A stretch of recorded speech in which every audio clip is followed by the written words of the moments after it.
My stepmother always bragged about her perfect biological son, so I showed her the photos he'd been sending to my sister. Cordelia swept into our lives when I was 16, bringing her 22-year-old son Xander with her. From the moment she moved into our house, she made it crystal clear that he was the crown jewel, while my 15-year-old sister Luna and I were just leftover baggage from Dad's first marriage. Xander graduated summa cum laude, she'd announce at every family dinner, cutting her steak with surgical precision. Xander's starting his master's program in the fall. Xander would never leave wet towels on the bathroom floor like certain people. Her eyes would land on Luna and me with thinly veiled disgust, as if our mere existence was a personal affront to her perfect family vision. Meanwhile, Xander played the role of golden boy flawlessly. He'd help with dishes, compliment Cordelia's cooking, and make thoughtful conversation with Dad about current events. To everyone else, he was charming, intelligent, and destined for greatness. But I noticed things others didn't. How Luna stopped laughing at his jokes. How she'd find excuses to leave rooms when he entered. How she started wearing oversized hoodies and baggy jeans instead of her usual fitted clothes. When I asked what was wrong, she'd just mumble something about being tired and change the subject. The breaking point came on a Tuesday evening. I was looking for my phone charger when I spotted Luna's phone buzzing on her nightstand. She was in the shower, and normally I'd never invade her privacy,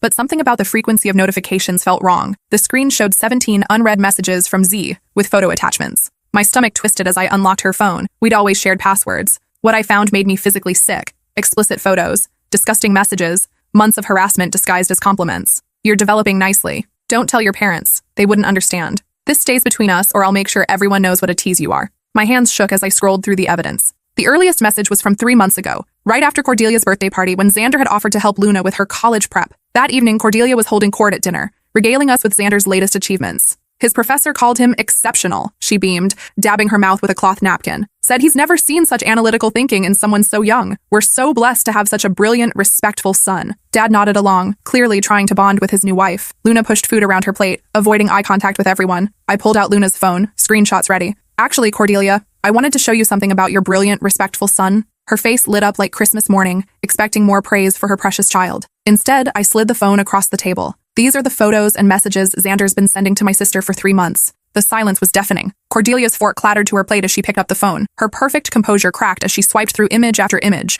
message after vile message. Dad leaned over to look, his face turning ashen. What the hell is this? He whispered. Just then, Xander strolled in from his evening jog, earbuds in, completely oblivious to the bomb that had just detonated. Hey family, what's for— He stopped mid-sentence when he saw his mother clutching the phone, tears streaming down her face. Mom? What's wrong? Cordelia looked up at him, her world crumbling. But instead of the horror and shame I expected, something else flickered across her features. Recognition and fear. Oh God, she breathed. He said you'd grown out of it. The room went arctic cold. Dad's chair scraped against the floor as he stood, towering over Xander with a fury I'd never seen before. You said he'd grown out of what? Dad's voice was barely controlled rage. Xander's face went from confusion to panic in seconds. Mom, don't— The therapist said it was just a phase, Cordelia continued, her voice breaking. When he was 16, there was an incident with my friend's daughter. She was only 12, but you said you were getting help. You promised me it was over. Luna bolted from the table, but I caught her hand. She needed to hear this. We all did. What kind of incident? I demanded, my voice cutting through the tension like a blade. Cordelia's hands trembled as she set down the phone. Bethany found photos on her daughter's tablet, photos that Xander had convinced her to take. He was supposed to be tutoring her in math. Dad's face had gone from pale to purple. You knew about this and you brought him into my house?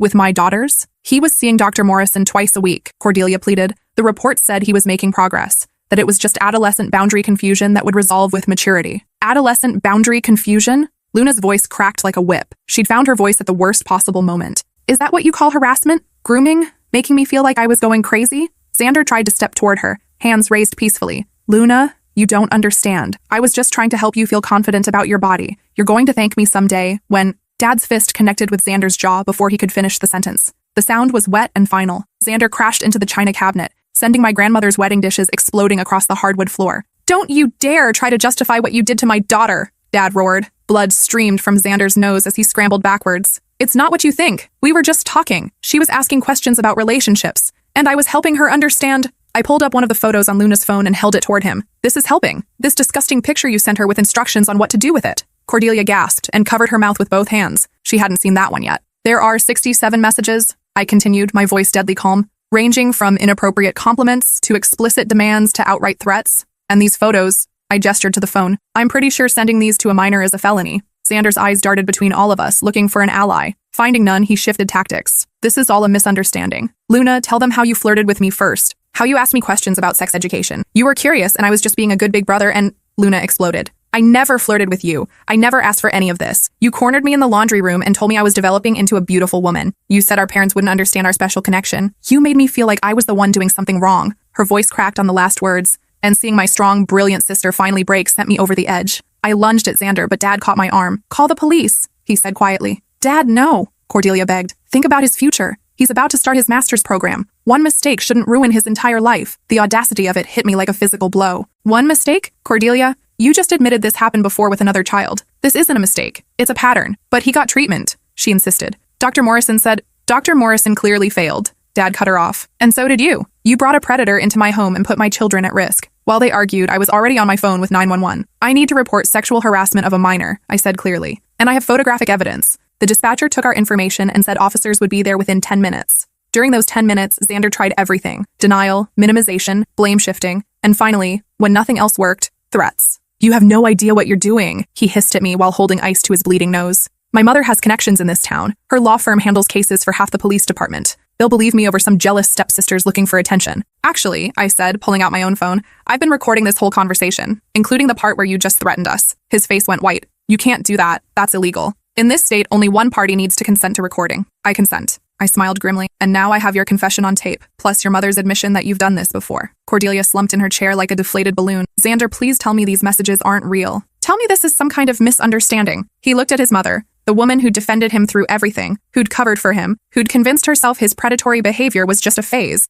And I saw the exact moment he decided to throw her under the bus. You want the truth? He snarled. Fine. Yeah, I sent those messages. Yeah, I've been trying to educate Luna about sexuality because clearly no one else in this backwards family is going to. You people are so repressed you can't even discuss basic human biology without clutching your pearls. Luna made a sound like she'd been punched in the stomach. But this is all Mom's fault, Xander continued, pointing at Cordelia. She's the one who insisted we move in here so quickly. She's the one who pushed me to bond with my new sisters. She practically threw Luna at me during family movie nights, telling me to make sure she felt included. Cordelia's face crumpled. I never meant, didn't you though? Xander's voice turned poisonous. You were so desperate to have your perfect blended family that you ignored every red flag, just like you ignored what happened with Bethany's daughter. You convinced yourself I was cured because it was easier than dealing with the truth. The doorbell rang, followed by heavy knocking. Police, we received a report about harassment of a minor. Dad went to let them in while I kept my phone recording. 2 officers entered. A middle-aged woman with kind eyes and a younger male officer who looked like he'd rather be anywhere else. I'm Officer Rodriguez, the woman said. This is Officer Chen. We understand there's been an incident involving inappropriate contact with a minor. I handed her Luna's phone. My stepbrother has been sending sexually explicit photos and messages to my 15-year-old sister for 3 months.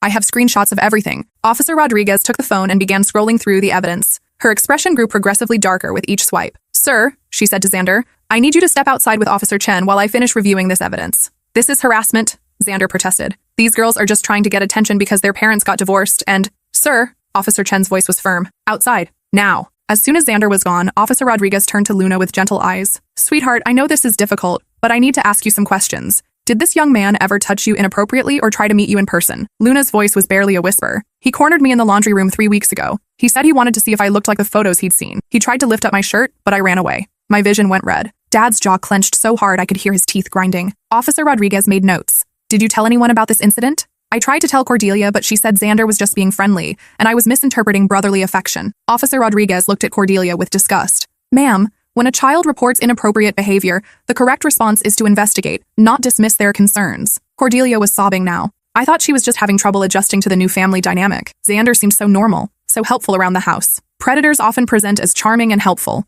Officer Rodriguez explained coldly. That's how they gain access to victims and maintain their cover. She continued taking Luna's statement, while Officer Chen interviewed Xander outside. 20 minutes later, Chen returned with handcuffs. Sir, you're under arrest for harassment of a minor and distribution of obscene material to a child. You have the right to remain silent. As they read Xander his rights, Cordelia fell apart completely. This will destroy him, she wailed. His whole future, his career, everything we worked for. What about Luna's future? I snapped. What about the trauma he caused my sister? What about the other girls he might hurt if we don't stop him now? Officer Rodriguez finished documenting the evidence and looked up from Luna's phone. Ma'am, she said to Cordelia, your son sent 67 inappropriate messages to a minor over a 3-month period. Some of these photos would be considered pornographic. In addition, there's evidence of attempted physical assault. This isn't a youthful indiscretion. This is predatory behavior. As they led Xander away in handcuffs, he turned back to scream at us. You'll regret this. My mother's firm will destroy you in court. I'll claim you set me up, that you created fake messages. No one will believe a word any of you say. Officer Rodriguez paused.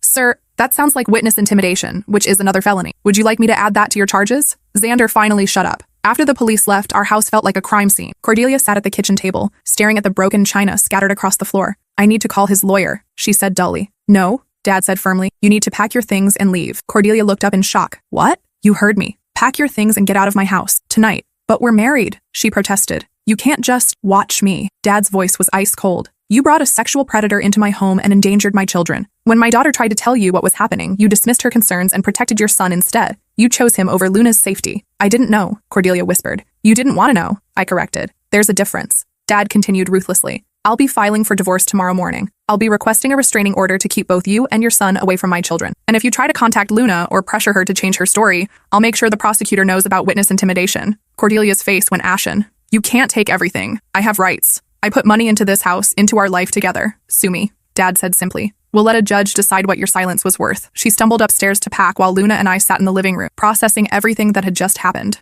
I'm sorry I didn't tell you sooner, Luna whispered. I pulled her into a hug. You have nothing to apologize for. He manipulated you into keeping quiet. That's what predators do. I thought maybe I was overreacting, she continued. He made it seem so normal, like this was just how older guys showed interest in girls they cared about. Nothing about what he did was normal or okay, I said firmly. And anyone who tries to convince you otherwise is lying. Dad joined us on the couch, looking older than his 45 years. I'm so sorry, he said to Luna. I should have seen what was happening. I should have protected you better. How could you have known? Luna asked. I didn't even tell you. Because I was so focused on making Cordelia happy and blending our families that I stopped paying attention to what mattered most, your safety and well-being. Over the next hour, Cordelia made multiple trips to her car with suitcases and boxes. She tried several times to approach Luna with tearful apologies, but Dad blocked her each time. Don't, he said firmly. You've done enough damage. At one point, Cordelia's phone rang. After a brief conversation, she hung up with a stricken expression. That was my senior partner, she said quietly. Someone sent the police report to our office. I'm being placed on administrative leave pending an investigation into my failure to report suspected child abuse. I felt a flicker of satisfaction. Actions had consequences,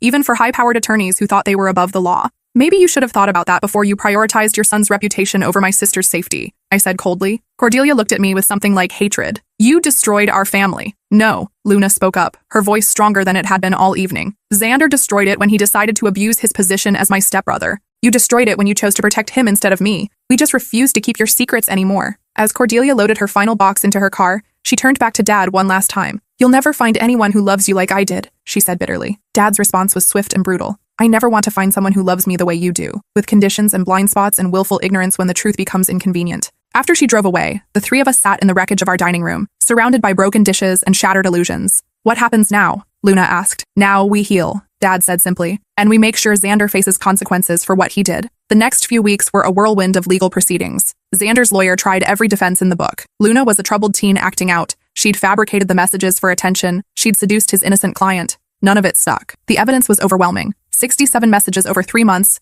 multiple explicit photos, and Luna's detailed testimony about the laundry room incident. The prosecutor also subpoenaed records from Dr. Morrison about Xander's previous treatment, which revealed that the therapist had actually recommended against unsupervised contact with minors. Cordelia had ignored that recommendation too. During the preliminary hearing, I watched Xander's carefully constructed persona crumble under cross-examination. Without his mother running interference, he was just another creepy predator who thought charm and privilege would protect him forever. The prosecutor was a woman named Alex Novak, who specialized in crimes against children. She was methodical, thorough, and utterly relentless. Mr. Xander, you testified that you were merely trying to provide educational information to the victim about human sexuality. Is that correct? Yes, that's right. And in your expert opinion, what educational value was provided by this photograph? She held up a printed copy of one of Xander's more explicit images. Xander's face went red. That was taken out of context. What context makes sending pornographic images to a 15-year-old appropriate? I never said it was pornographic. Would you describe this image as educational material you might find in a health textbook? Well, no, but would you show this image to your mother? That's not fair. Would you email this image to your professors as an example of your educational outreach? You're twisting my words. I'm asking simple questions about your own actions, Mr. Xander. If these images and messages were truly educational in nature, why did you repeatedly tell the victim to keep them secret from her parents? The defense lawyer objected, but the damage was done. Xander had no good answers because there were no good answers. What he'd done was indefensible. The most devastating moment came when they played the recording I'd made during that first confrontation. Hearing Xander's voice again, arrogant, manipulative, threatening, made Luna flinch, but she stayed strong. He manipulated me into thinking I was the problem, she testified. He said I was too immature to understand what real affection looked like. He said our parents wouldn't understand our special connection because they were old-fashioned about sexuality. How did his messages make you feel? Ms. Novak asked gently, confused at first, then scared, then disgusted. Luna's voice was steady. but I could see her hands shaking. I started avoiding family gatherings because I was afraid he'd cornered me again. I stopped wearing normal clothes because I thought maybe I was sending the wrong signals somehow. Did you ever encourage or request these messages and images? No, never. I just wanted him to leave me alone, but he said ignoring him would hurt his feelings and cause problems in our family. When Cordelia was called as a witness, she tried to minimize her knowledge of Xander's past behavior. Ms. Novak destroyed that fiction quickly. Mrs. Patterson, you stated that your son received therapy for boundary issues when he was 16. What were those boundary issues? He had some confusion about appropriate relationships with younger children. Specifically, he sexually harassed a 12-year-old girl and convinced her to take explicit photographs, correct? The therapist said it was a phase. Did Dr. Morrison recommend that your son avoid unsupervised contact with minors? Cordelia's silence stretched for nearly a minute. Mrs. Patterson, I'll ask again. Did Dr. Morrison recommend that your son avoid unsupervised contact with minors? Yes, she whispered. Yet you moved into a house with 2 teenage girls and allowed your son extensive unsupervised access to them, correct? I thought he was better. You hoped he was better, but you never verified his progress with Dr. Morrison, did you? No. You never implemented any safeguards to protect the children in your new household, did you? No. And when one of those children tried to report inappropriate behavior, you dismissed her concerns without investigation, correct? I misunderstood the situation. You chose to protect your son's reputation over a child's safety. That's not. Cordelia started to protest, but her lawyer advised her to stop talking. The trial lasted 3 days. The jury deliberated for less than 2 hours. Guilty on all counts.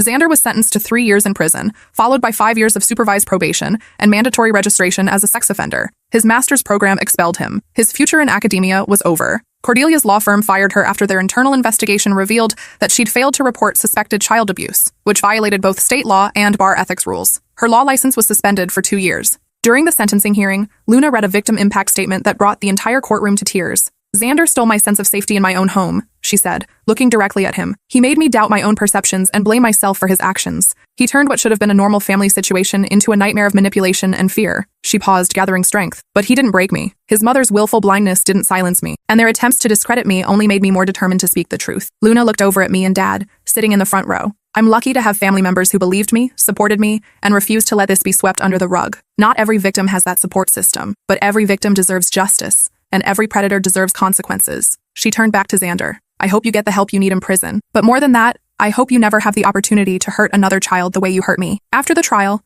life slowly returned to something resembling normal. Luna started seeing a therapist who specialized in trauma recovery. She returned to her old clothes, her old confidence, her old laugh. Dad and I started family therapy too, working through the guilt and confusion of having lived with a predator without recognizing the signs. The therapist helped us understand that sophisticated manipulators are skilled at hiding their true nature, especially from the adults who might intervene. 6 months after Xander's sentencing, Luna came to me with a proposal. I want to start a support group for teens who've been sexually harassed by family members, she said. There's nothing like that in our area, and I keep thinking about how isolated I felt before you found those messages. That's an amazing idea, I said. How can I help? Would you co-facilitate with me? I think having siblings involved might help other families understand how to support each other better. We started the group with 4 participants. Within a year, we had over 20 regular attendees and a waiting list. Luna's courage in speaking publicly about her experience inspired other victims to come forward. 2 years after Xander's conviction, I was contacted by a detective in another state. 3 more victims had come forward, all teenage girls who'd been groomed and harassed by Xander during his undergraduate years. My recording and Luna's testimony helped prosecutors build cases against him for those crimes as well.